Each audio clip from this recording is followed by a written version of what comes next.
আসসালামু আলাইকুম। আজকের অনলাইন ক্লাসে আকিজ ইঞ্জিনিয়ারিং ইনস্টিটিউটের কম্পিউটার চতুর্থ পর্বের সকল শিক্ষার্থীকে স্বাগতম। আজকের অনলাইন ক্লাস পরিচালনায় আমি তোমাদের সাথে আছি Jewel Kumar Das, junior instructor, computer engineering বিভাগ, আকিজ ইঞ্জিনিয়ারিং ইনস্টিটিউট। আজকে আমি তোমাদের যে বিষয়টির উপর ক্লাস দিতে যাচ্ছি তা হচ্ছে অবজেক্ট ওরিয়েন্টেড প্রোগ্রামিং, যেটি কম্পিউটার ইঞ্জিনিয়ারিং এর চতুর্থ পর্বের একটি বিষয়। এবং আজকের ক্লাসের আলোচ্য বিষয় হচ্ছে সি শার্প প্রোগ্রামিং এবং ডটনেট ফ্রেমওয়ার্ক সম্পর্কে ধারণা। আজকের ক্লাস শেষে তোমরা যে সকল বিষয়ে জানতে পারবে তা হচ্ছে সি শার্প প্রোগ্রামিং কি এবং তার বৈশিষ্ট্য কি সে সম্পর্কে তোমরা জানতে পারবে, ডটনেট ফ্রেমওয়ার্ক কি এবং ডটনেট ফ্রেমওয়ার্কের যে সকল প্রয়োজনীয়তা রয়েছে এবং তার উপাদানগুলি কি কি সে সম্পর্কে তোমরা জানতে পারবে, পাশাপাশি ব্যাখ্যা করতে পারবে আশা করি। সিএলআর এর প্রধান উপাদানসমূহ এবং তার সুবিধা সম্পর্কে ব্যাখ্যা করতে পারবে, কিভাবে ভিজুয়াল স্টুডিও ইনস্টল করতে হয় তা তোমরা শিখতে পারবে, অবজেক্ট ওরিয়েন্টেড প্রোগ্রামিং এর সাধারণ বৈশিষ্ট্য ব্যাখ্যা করতে পারবে এবং পাশাপাশি C sharp, C plus plus এবং জাভা এর মধ্যে তুলনা করতে পারবে। তাহলে চলো শুরু করা যাক আজকের ক্লাস।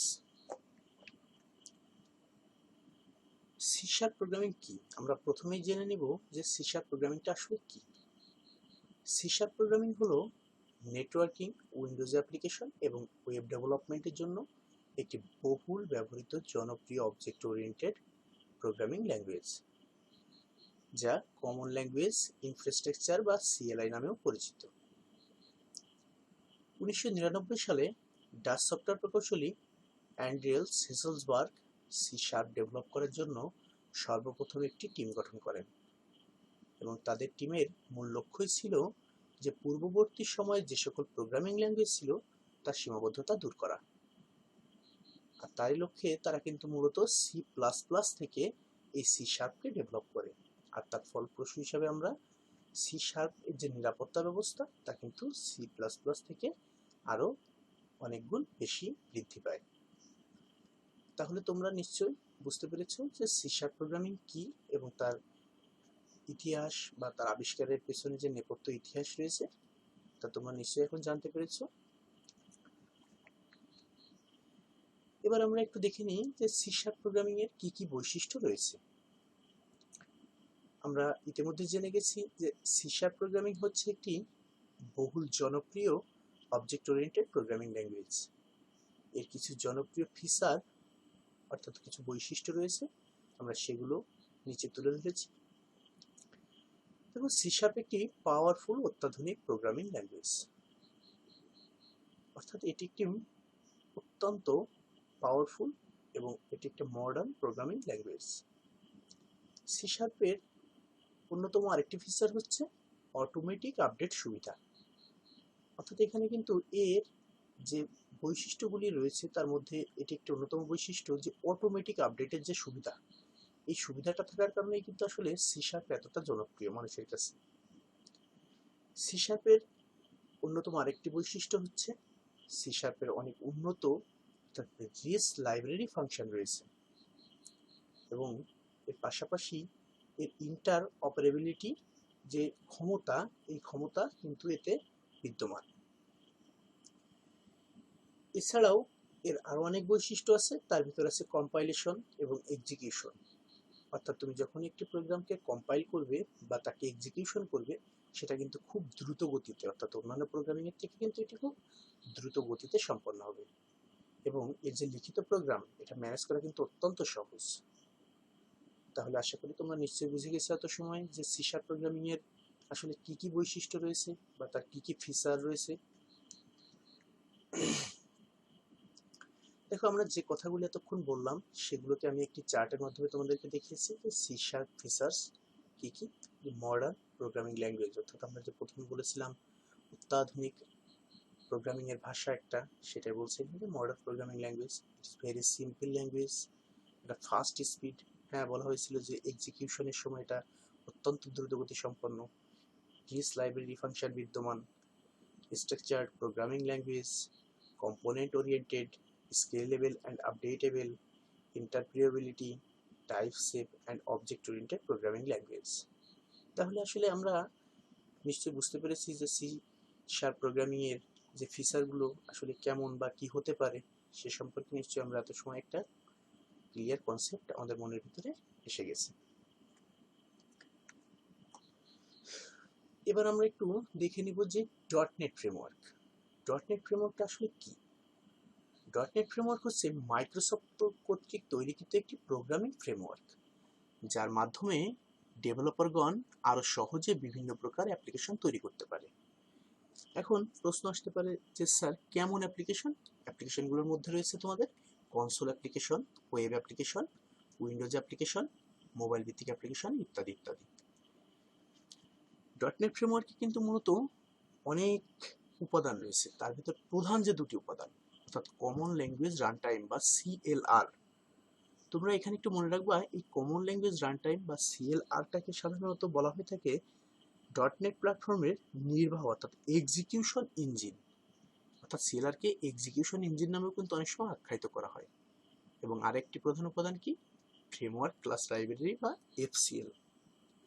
তাহলে তোমরা নিশ্চয়ই বুঝতে পেরেছো যে ডটনেট ফ্রেমওয়ার্কটা কি।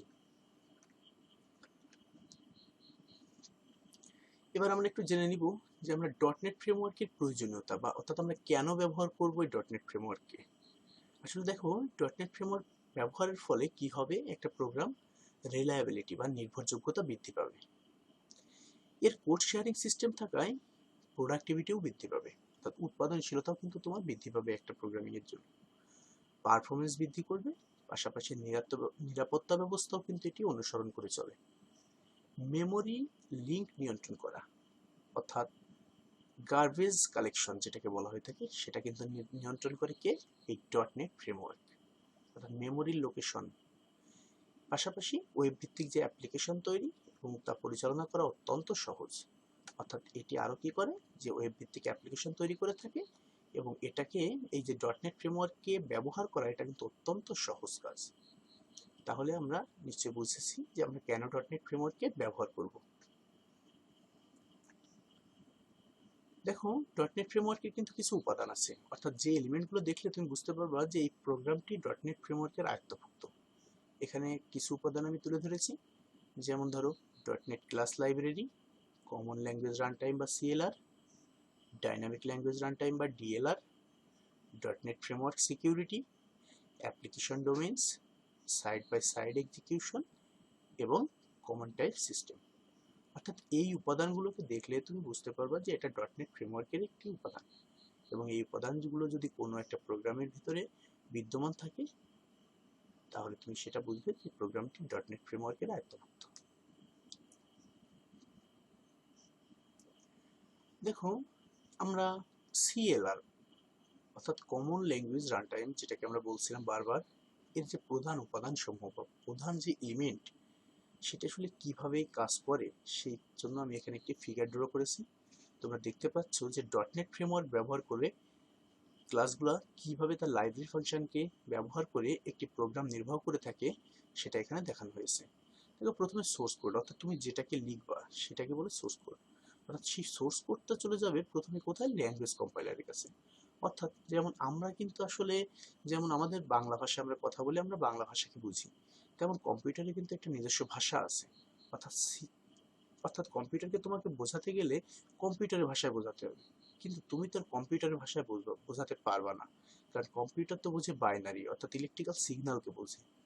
তাহলে আমরা যে কথাগুলো লিখি সেটাকে সিগন্যালে অর্থাৎ কম্পিউটারের বোধগম্য ভাষায় পরিবর্তন করাই কিন্তু এই ল্যাঙ্গুয়েজ কম্পাইলারের কাজ।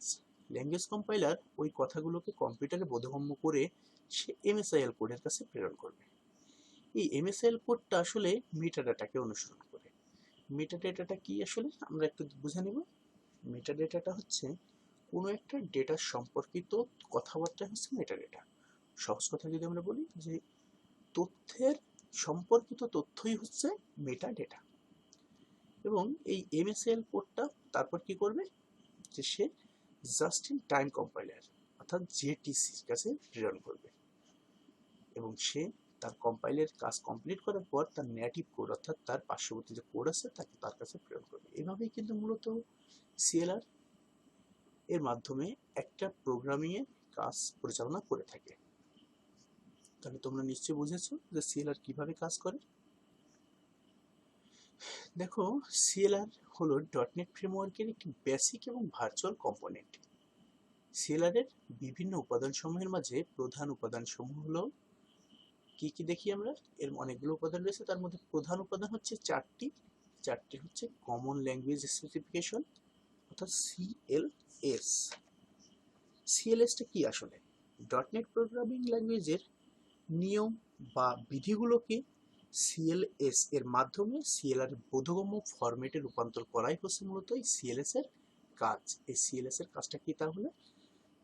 যে সিএলআর অর্থাৎ সিএলআর এর বোধগম্য ফরম্যাটে রূপান্তর করাই হচ্ছে মূল কাজ। কমন টাইপ সিস্টেম অর্থাৎ সিটিএস। এই সিটিএস কি কাজ করে দেখো। সিটিএস হচ্ছে প্রত্যেকটা, আমরা সকলেই জানি যে প্রোগ্রামিং ল্যাঙ্গুয়েজ একটা নিজস্ব ল্যাঙ্গুয়েজ অর্থাৎ ভাষা রয়েছে।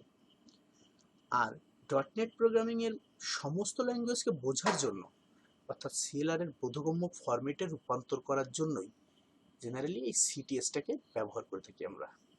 তাহলে সিটিএসটার কাজ কি? যে তুমি যে প্রোগ্রামিং ল্যাঙ্গুয়েজে কথাগুলো বলছো সেটাকে সিএলআর এর বোধগম্য ফরম্যাট তৈরি করা। তারপর দেখো কি আছে, গার্বেজ কালেকশন বা জিসি। আমি এর আগেও বলেছিলাম যে গার্বেজ কালেকশনের কাজটা হচ্ছে অটোমেটিক মেমোরি ম্যানেজমেন্ট করা, অর্থাৎ মেমোরির মধ্যে একটা লিঙ্ক আপ করা। অটোমেটিক মেমোরি ম্যানেজমেন্ট ফিচার প্রদান করাই কিন্তু মূলত গার্বেজ কালেক্টরের কাজ। তারপর দেখো কি আছে, জাস্ট ইন টাইম কম্পাইলার বা জেআইটি। এই জেআইটির কাজ হচ্ছে কমন ইন্টারমিডিয়েট ল্যাঙ্গুয়েজ অর্থাৎ সিআইএল কে মেশিন কোডে রূপান্তর করাই হচ্ছে মূলত এই জেআইটি এর কাজ। তাহলে তোমরা নিশ্চয়ই মোটামুটি বুঝতে পেরেছো যে সিএলআর এর যে উপাদানগুলো আছে সেই উপাদানগুলো কোনটা কি কাজ করে। আচ্ছা, আমরা এখন মনে প্রশ্ন আসতে পারে তোমাদের যে আমরা কেন সিএলআর ব্যবহার করব বা সিএলআর এর সুবিধাগুলো কি কি। দেখো, সিএলআর ব্যবহার করার ফলে কি হয়, যদি তুমি কোনো প্রোগ্রামে সিএলআর কে ইউজ করো তাতে কি হবে, প্রোগ্রাম রান করার সময় অর্থাৎ রান টাইমের সময় সিএলআর সম্পূর্ণরূপে ইন্টারঅ্যাক্ট করবে, ফলে পারফরমেন্সের উন্নতি সাধিত হবে। আর এই সিএলআর ব্যবহারের ফলে আর কি হবে, প্রোগ্রামের নিরাপত্তাও কিন্তু বৃদ্ধি পাবে, অর্থাৎ তার সিকিউরিটির মানটাও কিন্তু বেড়ে যাবে সাথে সাথে। দেখো, এখানে আর একটা বিষয় হচ্ছে কি যে গার্বেজ কালেক্টর এর সহায়তায় অটোমেটিক মেমোরি ম্যানেজমেন্ট সাপোর্ট করে। আমরা যেটাকে একটু আগে জিসি নামে আখ্যায়িত করেছিলাম সেখানে আমরা বলেছিলাম যে অটোমেটিক মেমোরি ম্যানেজমেন্ট, এই কাজটা কে করে থাকে, garbage collector. Cross language integration প্রদান করে থাকে অর্থাৎ সিএলআই প্রদান করে এটা, এবং অন্যান্য ডটনেট প্রোগ্রামিং ল্যাঙ্গুয়েজেরও উন্নতিকরণে এর কম্পোনেন্টগুলো ব্যবহার করা হয়। তাহলে শুধুমাত্র যে সিএলআর কোনো একটা নির্দিষ্ট জায়গায় ব্যবহার করা হবে তা না, এখানে আমরা কি পাচ্ছি যে অন্যান্য ডটনেট প্রোগ্রামিং ল্যাঙ্গুয়েজের উন্নতিকরণেও এর যে কম্পোনেন্টগুলো রয়েছে সেই কম্পোনেন্টগুলো আমরা ব্যবহার করতে পারি। তাহলে তোমরা নিশ্চয়ই বুঝতে পেরেছো যে আমরা সিএলআর কেন ব্যবহার করবো বা সিএলআর ব্যবহারের ফলে আমরা কি কি সুবিধা পেতে পারি। দেখো, আমার এখানে একটা তোমরা উইন্ডো দেখতে পাচ্ছ, এটা হচ্ছে ভিজুয়াল স্টুডিও সফটওয়্যারের একটা উইন্ডো। এটা কিভাবে ইনস্টল করতে হয় সেটা আমরা পরবর্তী একটা ক্লাসে তোমাদেরকে দেখাবো। ভিজুয়াল স্টুডিও সফটওয়্যারটি ইনস্টল করার পর তোমরা এমন একটি উইন্ডো দেখতে পাবে। আমি তার একটা ছবি তোমাদের এখানে দেখিয়েছি। ভিজুয়াল স্টুডিওটি আসলে কি? ভিজুয়াল স্টুডিও হচ্ছে বিভিন্ন প্রকার বা কেন ব্যবহার করা হয় ভিজুয়াল স্টুডিও। ভিজুয়াল স্টুডিও হচ্ছে বিভিন্ন প্রকার কনসোল বা গ্রাফিক্যাল ইউজার ইন্টারফেস অ্যাপ্লিকেশন তৈরি করা হয়ে থাকে। এতে ভিজুয়াল স্টুডিওতে কিছু টুল সেট করা থাকে যার মাধ্যমে তুমি কোড লিখতে পারবা, সংশোধন করতে পারবা, ভুল ত্রুটি শনাক্ত করে টোটাল কাজটাকে সম্পন্ন করতে পারবা। আমরা মূলত সি শার্পের সকল কাজগুলোই অর্থাৎ এর পরবর্তীতে আজকে থিওরি ক্লাসের পরবর্তীতে যে আমাদের ব্যবহারিক ক্লাস রয়েছে সেটা আমরা ভিজুয়াল স্টুডিওতেই আমরা করে দেখাবো তোমাদেরকে। অর্থাৎ তোমাদের যদি সকলের পিসিতে ভিজুয়াল স্টুডিও ইনস্টল করা থাকে তাহলে তোমরা ক্লাসটা খুব সহজেই বুঝতে পারবা এবং কোথায় কিভাবে কাজ করা হচ্ছে সেটা দেখে বুঝতে পারবা। আমি আজকের ভিডিওর শেষে আমার ডেসক্রিপশন বক্সে ভিজুয়াল স্টুডিও সফটওয়্যারটি ডাউনলোডের যে লিঙ্ক আমি তোমাদেরকে দিয়ে দিব, সেখান থেকে দয়া করে তোমরা ডাউনলোড করে নিও এবং ইনস্টল করে নিও, যাতে পরবর্তী ক্লাসে তোমরা বিষয়টা খুব সুন্দরভাবে বুঝতে পারো। এবার আমরা একটু আসি যে অবজেক্ট ওরিয়েন্টেড প্রোগ্রামিং অর্থাৎ ওওপি এর সাধারণ যে বৈশিষ্ট্য। আমরা একটা অবজেক্ট ওরিয়েন্টেড প্রোগ্রামিং এর কি কি বৈশিষ্ট্য থাকতে পারে বলে মনে করি আমরা, বা কি কি বৈশিষ্ট্য থাকলে আমরা বুঝতে পারবো যে এটা অবজেক্ট ওরিয়েন্টেড প্রোগ্রামিং। দেখো এখানে দেওয়া আছে কি ইনহেরিটেন্স। ইনহেরিটেন্সটা আসলে কি? ইনহেরিটেন্স বা আমার ইনহেরিট শব্দের অর্থ থেকে কিন্তু ইনহেরিটেন্স আসছে। ইনহেরিটেন্স হচ্ছে মূলত উত্তরাধিকার সূত্রে পাওয়া। অর্থাৎ আমরা উত্তরাধিকার সূত্রে কেমন, দেখো যেমন আমাদের বাড়িতে যে জায়গা জমিগুলো আছে, আমরা কি হয় যে আমাদের দাদার মৃত্যুর পরে আমার বাবা অর্থাৎ আমার আব্বা পাবে, তারপরে কে পাবে, আমি পাবো। এইভাবেই যে উত্তরাধিকার সূত্রে কিন্তু আমরা একের পরে এক প্রজন্ম আমরা পেয়ে আসছি। ঠিক সেইভাবেও কিন্তু এই কম্পিউটার প্রোগ্রামিং এও কিন্তু এই ইনহেরিটেন্স কথাটা ব্যবহৃত হয়। কিভাবে দেখো, যখন কোনো বড় প্রোগ্রাম অনেক সময় প্রায় একই কার্য সম্পাদন করার জন্য কিছু প্রোগ্রামাংশ বারবার লেখার প্রয়োজন হয়ে থাকে, তবে একই প্রোগ্রাম নির্ভুল পরীক্ষিত এবং এক বা একাধিক ব্যবহৃত কোনো প্রোগ্রামাংশ বা ক্লাস নতুন করে তৈরি না করে পুনরায় ব্যবহার করা কিন্তু অনেক সুবিধাজনক।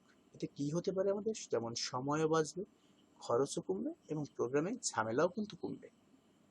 অবজেক্ট ওরিয়েন্টেড প্রোগ্রামিং পদ্ধতিতে একটা ক্লাস প্রয়োজনে আরেকটা ক্লাসকে কিন্তু ইনহেরিট করতে পারে, আর এই ইনহেরিট করার প্রক্রিয়াটার নামই হচ্ছে ইনহেরিটেন্স।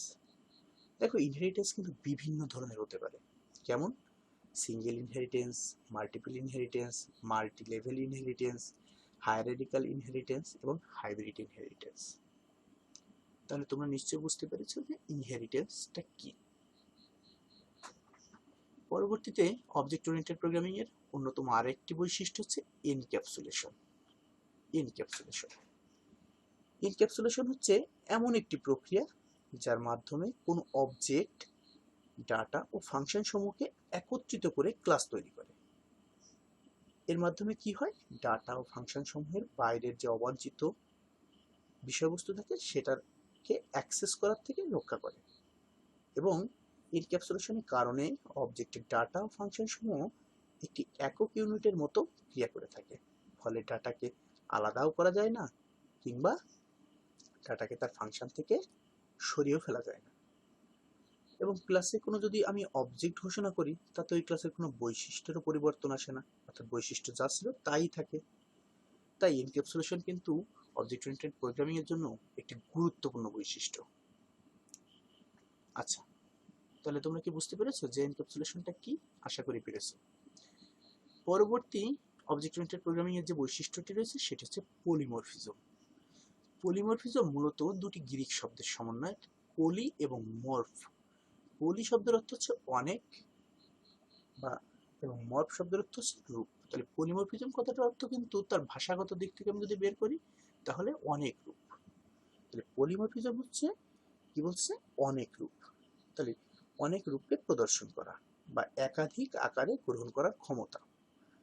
যখন কোনো অবজেক্ট ভিন্ন ভিন্ন ফলাফল প্রদর্শন করে তখন আমরা তাকে কি বলতে পারি, পলিমরফিজম। তাহলে তোমরা কি বুঝতে পেরেছো যে পলিমরফিজমটা কি?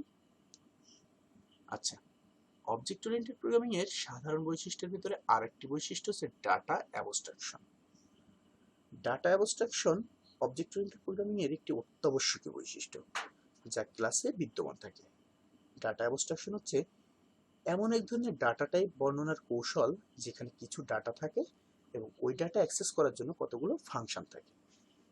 তবে ওই টাইপের কোনো ভেরিয়েবল ডাটা তার নিজস্ব ফাংশনের সাহায্য ছাড়া কোনোভাবেই কিন্তু অ্যাক্সেস করা যায় না। যেহেতু ক্লাস ও ডেটা অ্যাবস্ট্রাকশনের ধারণা একই রকম, তাই তারা অ্যাবস্ট্রাক্ট ডেটা টাইপ বা এডিটি নামেও কিন্তু অনেক সময় পরিচিত হয়ে থাকে। তাহলে নিশ্চয়ই তোমরা বুঝতে পেরেছো যে ডাটা অ্যাবস্ট্রাকশনের কাজটা কি বা কি। পরবর্তীতে আছে মেসেজ পাচিং। আমরা নিশ্চয়ই প্রত্যেক বন্ধুদের কাছে বিভিন্ন অকেশনে মেসেজ পাস করে থাকি। আমার মনের আবেগটা তাকে জানাই, তার মনের আবেগটা সে আমাকে জানায়। ঠিক সেই থিওরিকে ব্যবহার করে কিন্তু আসলে এই মেসেজ পাসিংটা ব্যবহার করা হয়েছে এখানে। যে মেসেজ পাসিংটা হচ্ছে কি, আসলে মেসেজ পাসিং উপায়ের দ্বারা একটি অবজেক্ট প্রয়োজনে অন্য কোনো অবজেক্টের নিকট রিকোয়েস্ট পাঠাবে এবং প্রয়োজন অনুসারে ফিরতি মেসেজের মাধ্যমে ফলাফল বা উত্তর প্রদান করে থাকবে।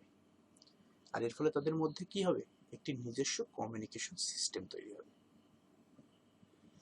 তাহলে তোমরা কি বুঝতে পেরেছো যে মেসেজ পাসিংটা কি? পরবর্তীতে অবজেক্ট ওরিয়েন্টেড প্রোগ্রামিং এর যে বৈশিষ্ট্যটি রয়েছে তা হচ্ছে ডাইনামিক বাইন্ডিং। আচ্ছা, আমরা যদি বলি ডাইনামিক কথার অর্থ কি? মূলত পরিবর্তনশীল। এখানে মূলত যখন কোনো প্রোগ্রামের ফাংশন কল করা হয়, অর্থাৎ এই যে ফাংশনগুলো ডাইনামিক রেফারেন্সের ভিত্তিতে প্রোগ্রাম নির্বাহের সময় উপযুক্ত ক্লাসের অবজেক্টকে নির্বাচনের মাধ্যমে সঠিক ফাংশন নির্বাচন করা হয়ে থাকে, কিংবা পয়েন্টার এক ফাংশন থেকে অপর ফাংশনে স্থানান্তর করা হয়ে থাকে। আর এই প্রক্রিয়াটার নামই হচ্ছে মূলত কি, ডাইনামিক বাইন্ডিং। এবং সর্বশেষ যে বৈশিষ্ট্যটি রয়েছে সেটা হচ্ছে ওপেন রিকারশন। ওপেন রিকারশন খুব সহজ একটি বিষয়।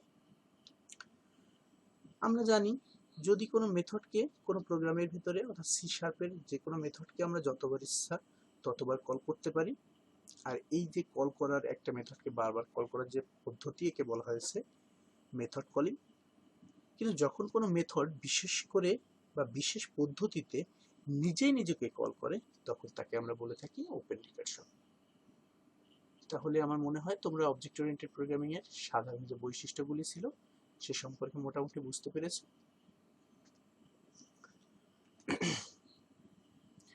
দেখো, এবার আমরা একটু জেনে নিই যে সি শার্প বা সি প্লাস প্লাস এবং জাভার মধ্যে কি পার্থক্য রয়েছে। দেখো, সি প্লাস প্লাস অর্থাৎ এটা ডেভেলপ করা হয়েছে কোথায়? বেল ল্যাবরেটরিতে। সি শার্প ডেভেলপ করা হয়েছে মাইক্রোসফট কর্পোরেশনের মাধ্যমে, এবং জাভা ডেভেলপ করেছে কি, সান মাইক্রো সিস্টেম, একটা কোম্পানি।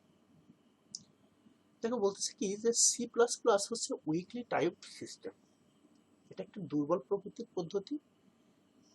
সি শার্প হচ্ছে ইনসিকিউর টাইপ সিস্টেম, এটা ইনসিকিউর টাইপের ধরনের বা ইনসিকিউর টাইপের একটা পদ্ধতি, এবং জাভা হচ্ছে safety type system. C plus plus goto স্টেটমেন্টকে কিন্তু সাপোর্ট করে, সি শার্পও গোটো স্টেটমেন্টকে সাপোর্ট করে, কিন্তু জাভা কিন্তু গোটো স্টেটমেন্টকে সাপোর্ট করে না। দেখো, পরবর্তী যে পার্থক্যটি রয়েছে তা হচ্ছে সি প্লাস প্লাস কিন্তু not pure object oriented programming, এটা কিন্তু পিওর অবজেক্ট ওরিয়েন্টেড প্রোগ্রামিং না। কিন্তু সি শার্প কিন্তু পিওর অবজেক্ট ওরিয়েন্টেড প্রোগ্রামিং, জাভাও কিন্তু পিওর অবজেক্ট ওরিয়েন্টেড প্রোগ্রামিং নয়। তার মানে কি হলো, জাভা এবং সি প্লাস প্লাস দুজনেই কিন্তু অবজেক্ট ওরিয়েন্টেড প্রোগ্রামিং না, শুধু object oriented programming K C sharp. দেখো, তারপরে যে বৈশিষ্ট্যটি অর্থাৎ যে পার্থক্যটি রয়েছে সেটি হচ্ছে C plus plus does not support garbage collection, এটা কিন্তু গার্বেজ কালেকশনকে সাপোর্ট করে না। কিন্তু দেখো, সি শার্প গার্বেজ কালেকশনকে সাপোর্ট করে কোথায়? মেমোরি স্পেসে। মেমোরি স্পেসের জন্য কিন্তু এটি গার্বেজ কালেকশনকে সাপোর্ট করে, এবং জাভাও কিন্তু সেম কাজ করে। পরবর্তীতে যে পার্থক্যটি আমরা দেখতে পাচ্ছি যে ফর ইচ লুপ অর্থাৎ লুপগুলোকে কিন্তু সি প্লাস প্লাস সাপোর্ট করছে না, কিন্তু এখানে যে জাভা এবং সি শার্প দুজনে কিন্তু ফর ইচ লুপকে সাপোর্ট করছে। এবং সর্বশেষ এখানে যে পার্থক্যটি আমরা পেয়েছি সেটা হচ্ছে রাইট ওয়ান্স। এখানে কোনো একটা জায়গায় তুমি লিখতে পারবা ইচ্ছা মতো, কিন্তু কম্পাইল এনিহোয়ার, যে কোনো জায়গায় এটা কম্পাইল হবে। আর সি শার্পের যে বৈশিষ্ট্যটি সেটি হচ্ছে রাইট ওয়ান্স বা ডিপ্লয়েড এনিহোয়ার, এটা ডিপ্লয়েড করবে যে কোনো জায়গায়। আর জাভার বেলায় কি বলছে, write once but run anywhere, অর্থাৎ যে কোনো জায়গায় সে রান করতে পারে। তাহলে আমার বিশ্বাস তোমরা নিশ্চয়ই বুঝতে পেরেছি যে C sharp, C plus plus এবং জাভার মধ্যে কি পার্থক্য রয়েছে।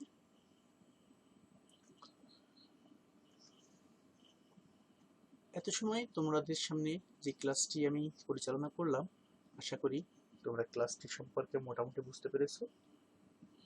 যদি ক্লাসটি বুঝে থাকো, তোমাদের আগামীকালকে যে বাড়ির কাজ থাকবে সেটি হচ্ছে সি শার্প প্রোগ্রামিং কি এবং সি শার্প প্রোগ্রামিং এর বৈশিষ্ট্য, ডটনেট ফ্রেমওয়ার্ক কি, ডটনেট ফ্রেমওয়ার্ক এর উপাদান, ডটনেট ফ্রেমওয়ার্কের প্রয়োজনীয়তা, সেলারের প্রধান উপাদান সমূহ এবং তার সুবিধা, অবজেক্ট ওরিয়েন্টেড প্রোগ্রামিং এর সাধারণ বৈশিষ্ট্য এবং সর্বশেষ C sharp, C plus plus এবং জাভার মধ্যে যে পার্থক্য রয়েছে সেটি। তোমরা এই প্রশ্নগুলি বাসায় চেষ্টা করবে, খুব সুন্দরভাবে বোঝার চেষ্টা করবে এবং মুখস্থ করে তোমরা খাতায় লিখবে। যখন আমাদের ক্লাসের কার্যক্রম সরাসরি চালু হবে তখন আমি তোমাদের কাছ থেকে ক্লাসের কাজগুলি বুঝে নিব। আশা করি আজকের ক্লাসটি তোমাদের জন্য খুবই হেল্পফুল হয়েছে। যদি তারপরেও তোমাদের কোথাও কোনো সমস্যা থেকে থাকে, ডেসক্রিপশন বক্সে আমার মোবাইল নাম্বার, ইমেল নাম্বার দেওয়া আছে, তোমরা দয়া করে সেখানে যোগাযোগ করো। ক্লাসের সর্বশেষে আরেকটি কথা আমি বলতে চাই, সেটি হচ্ছে যে তোমরা যদি এখনো এই চ্যানেলটিকে সাবস্ক্রাইব না করে থাকো তাহলে অবশ্যই সাবস্ক্রাইব করো।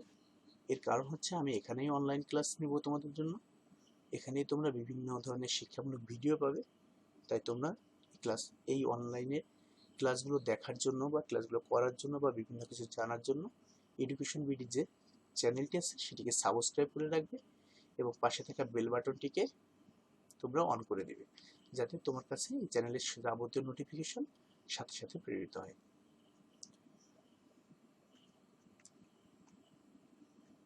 সকলকে ধন্যবাদ। আগামী দিনের ক্লাসের আমন্ত্রণ জানিয়ে আজকের ক্লাস এখানেই শেষ করছি। ততক্ষণে তোমরা সকলে সুস্থ থাকো, ভালো থাকো। আল্লাহ হাফেজ।